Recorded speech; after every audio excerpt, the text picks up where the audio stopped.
आप सभी का स्वागत है। बहुत ही बेहतरीन नौकरी निकली है जिसको भी पुलिस भर्ती का इंतज़ार था।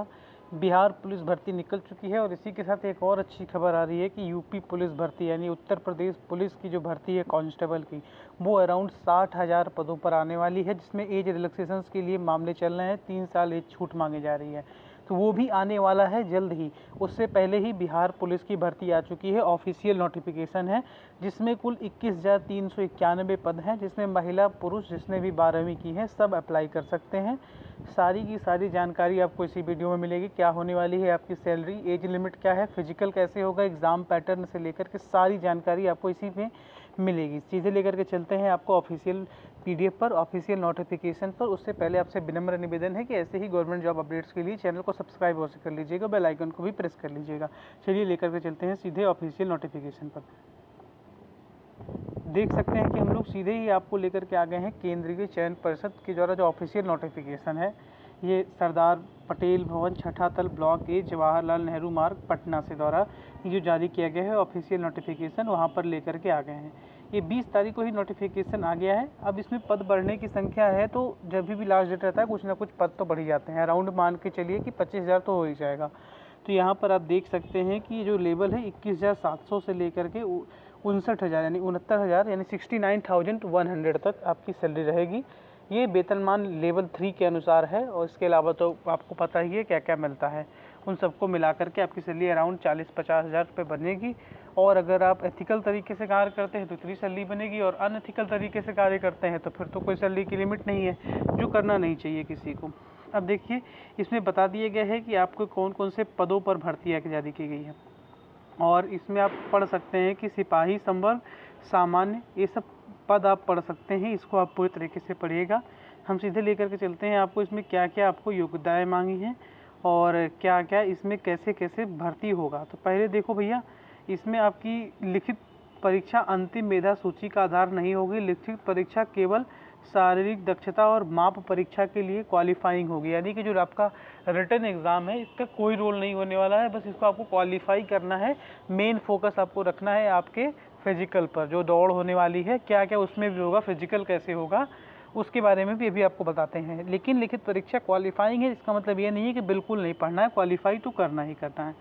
अब देखिए, इसमें आपको पहले तो आप भारतीय होना आपका आवश्यक है मतलब भारत के किसी भी राज्य से हो सकते हैं, किसी भी यूनियन टेरिटरी से हो सकते हैं। शैक्षणिक योग्यता का आपके पास 10+2 होना चाहिए।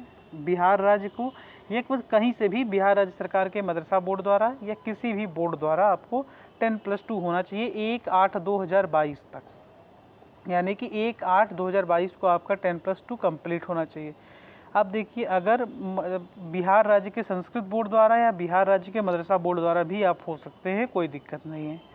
अब देखो, अभ्यर्थियों की उम्र दिनांक 1/8/2022 को मैट्रिक अथवा समकक्ष प्रमाण पत्र के अनुसार ही देख लीजिए। सामान्य वर्ग की न्यूनतम उम्र 18 वर्ष, अधिकतम उम्र 25, और पिछड़ा वर्ग की अधिकतम उम्र 27 साल, और पिछड़ा वर्ग एवं अत्यंत पिछड़ा वर्ग की महिलाएं जो है उनके 28 साल के लिए, और अनुसूचित जाति अनुसूचित जनजाति के लिए 18 से 30। वही छूट जो मिलता है वो रहेगा। सभी कोटि आरक्षण, कोटि के मतलब बिहार के प्रशिक्षित एवं बिहार में नामांकित जो बिहार के लोग रहेंगे उन्हें आरक्षण का लाभ मिलेगा। ये तो स्टेट गवर्नमेंट की नौकरी में अगर आप वहाँ के हैं तभी आपको लाभ मिलता है अब जो इसमें शारीरिक मापदंड हैं इस पे जरा गौर करिएगा कि तो अनारक्षित यानी सामान्य एवं पिछड़ा वर्ग के पुरुषों के लिए न्यूनतम 165 सेंटीमीटर के होने ही चाहिए। हमारी हाइट खुद की 183 सेंटीमीटर है, तो आप लोगों की तो होगी। अत्यंत पिछड़ा वर्ग पुरुष के लिए 160 सेंटीमीटर, अनुसूचित के लिए भी 160 है, और सभी महिलाएं अभ्यर्थी यानी कि सभी महिला अभ्यर्थी यानी कि general category, OBC, SC, ST या ईडब्ल्यूएस किसी भी कैटेगरी के लिए हो, उन सब के लिए 155 सेंटीमीटर आवश्यक रखा गया है। अब देखो, सीना की जो बात करें पुरुषों के लिए, बिना फुलाए 81 सेंटीमीटर मिनिमम, फुलाकर 86 सेंटीमीटर। अत्यंत पिछड़ा के लिए भी यही है, और अनुसूचित जनजाति के लिए और अनुसूचित जाति के लिए बिना फुलाए 79 सेंटीमीटर और फुलाकर 84 सेंटीमीटर। महिला अभ्यर्थियों के लिए सीना की माप नहीं होगी, उनकी सीना की माप नहीं होगी जो भी महिला अभ्यर्थी रहेंगी। अब देखिए, सभी वर्ग की महिला उम्मीदवार अभ्यर्थियों के लिए न्यूनतम वजन जो है वो 48 किलोग्राम है। तो जो भी डाइटिंग करके अपना वजन और पतला होकर के स्लिम ट्रिम जीरो फिगर की हुई है थोड़ा वजन बढ़ाइए, 48 किलो से ज़्यादा होइए।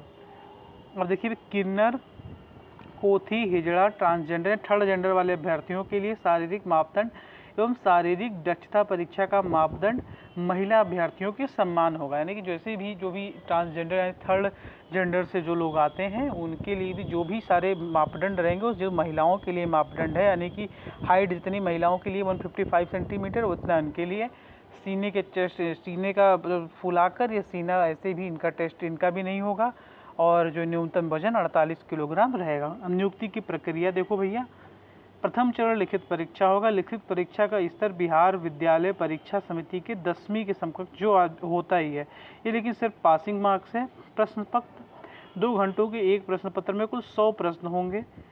2 घंटे में आपको 100 प्रश्न करना है, प्रत्येक सही के लिए आपको एक उत्तर दिया जाएगा। OMR वहीं आपको मिलेगा।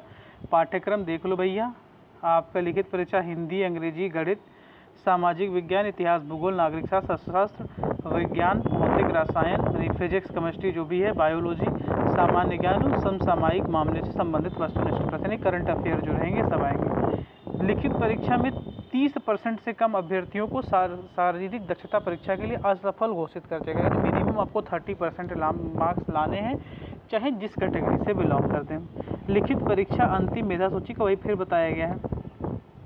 और इसके अलावा फिर द्वितीय चरण जो होगा उसमें ज़रा गौर करिए, शारीरिक योग्यता वाला जो है दौड़ जो लगेगी अधिकतम 50 अंक की आपको मिल सकते हैं। इसमें पुरुषों के लिए 5 मिनट से कम अगर दौड़ें तो मतलब 5 मिनट से कम में अगर आपने 1.6 किलोमीटर की दौड़ लगा दी अधिक मतलब तो आपको 50 नंबर मिल जाएंगे। 5 मिनट से 5 मिनट 20 सेकंड तक 40।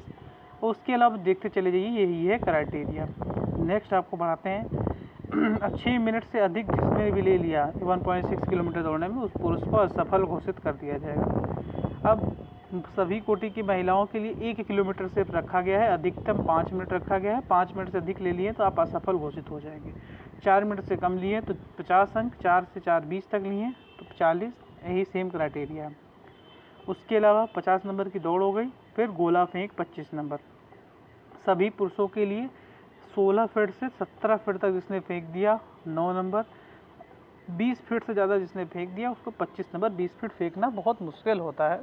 हम लोग गोला फेंकते थे अपने स्कूल के टाइम में, अभी तो हम हालांकि नवयुवक ही है, अभी तो मतलब 20-21 का उम्र है, लेकिन जब हम लोग स्कूल में थे 10th में तो हम लोग गोला फेंकते थे।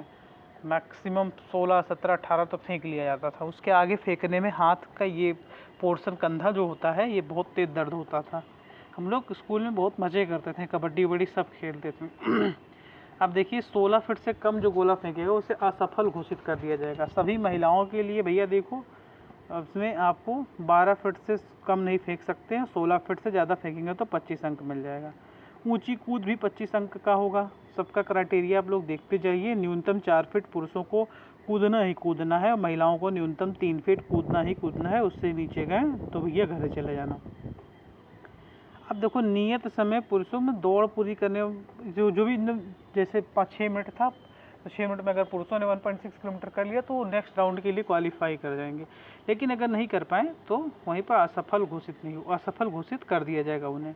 मेधा सूची जो है, मेधा सूची यानी कि मेरिट लिस्ट संयुक्त रूप से शारीरिक दक्षता परीक्षा ने जो तीनों गोला फेंक, दौड़ और जो भी है उसका मिला करके ही होगा। दौड़, ऊंची कूद और गोला फेंक, इनका मिला करके ही फाइनल मार्क्स बनेगा। अब टोटल नंबर ऑफ़ वैकेंसीज़ के बारे में देख लीजिए। तो भैया ये देखो, इसमें अनुसूचित जनजाति की बहुत कम वैकेंसीज डिक्लेयर की गई हैं। ऐसा क्यों हुआ है, इसके लिए तो भैया जांच वाँच करा लो कोई ना कोई। इतनी कम वैकेंसी अनुसूचित जनजाति, 7% रिजर्वेशन है, 21,000 आपके पास वैकेंसी है। 21,000 का 7% अगर निकालो तो क्या इतनी कम वैकेंसी है? 228 नहीं हो सकता है ना। 21,300 कुछ वैकेंसीज है। अगर आप 7% निकालने चले भैया, इतना कम कैसे वैकेंसी निकाल दिया गया है? तो इस पे ये कुछ डाउटफुल है। आर्थिक रूप से कमज़ोर वर्ग का देखिए 21,400 करीब वैकेंसी है। 10% इनका आरक्षण है, 10% इनका वैकेंसी फिक्स है। अनुसूचित जाति के लिए 27%, अनुसूचित जाति के लिए सर 11 से 12% है, तो वो इनकी देखिए फिक्स है। और अनुसूचित जनजाति के लिए यानी कि 7% है। ये 7% क्या, ये तो 1-2% के करीब आ गया है इन लोगों का। तो इसमें कुछ हो सकता है वैकेंसीज बढ़े। पिछड़ा वर्ग की भी वैकेंसीज काफ़ी कम है, 27% है इनका आरक्षण। 27% के हिसाब से अनुसूचित जाति के बराबर इनकी वैकेंसीज निकाली गई। हो सकता है इनके में इंक्रीमेंट हो, लेकिन जो आर्थिक रूप से यानी EWS है, इनकी वैकेंसी अगर यहाँ पर इंक्रीमेंट होता है तो फिर इनका इंक्रीमेंट होगा, अदरवाइज इनका इंक्रीमेंट नहीं होगा। जनरल का हो सकता है कुछ कम करके इन दोनों को बढ़ा दिया जाए, लेकिन इनका बढ़ेगा जब EWS का जब यहाँ पर कोई इंक्रीमेंट होगा तो उसके रेशियो में इनका बढ़ जाएगा। तो भैया लेकिन ये अनुसूचित जो जनजाति हैं इनके लिए बढ़ानी पड़ेगी।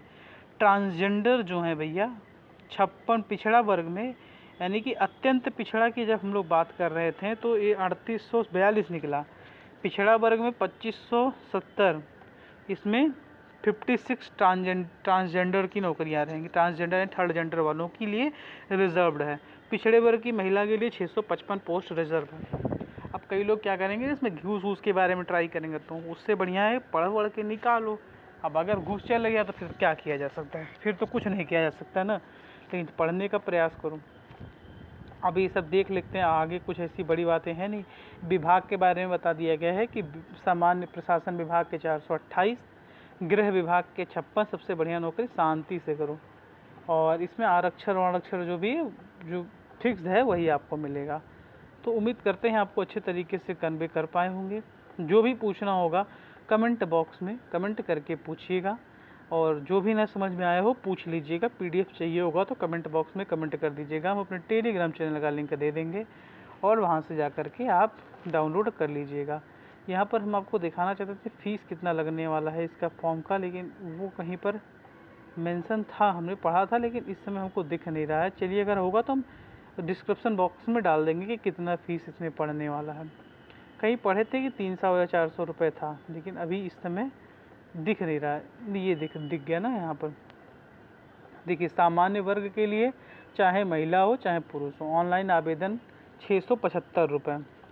बिहार राज्य के मूल निवासी अनुसूचित जाति, पूरा पढ़ो भैया, यहाँ से पढ़ो। ये बिहार राज्य के मूल निवासी अत्यंत पिछड़ा वर्ग, आर्थिक रूप से कमजोर, अनारक्षित वर्ग एवं राज्य के बाहर के अभ्यर्थी, चाहे वो किसी भी कोटि वर्ग के महिला पुरुष हों, तो उनके लिए 675 रुपये। बिहार के मूल निवासी अनुसूचित जाति जनजाति और राज्य के मूल निवासी सभी वर्ग कोटि की महिला अभ्यर्थियों थर्ड जेंडर के लिए 180 रुपये।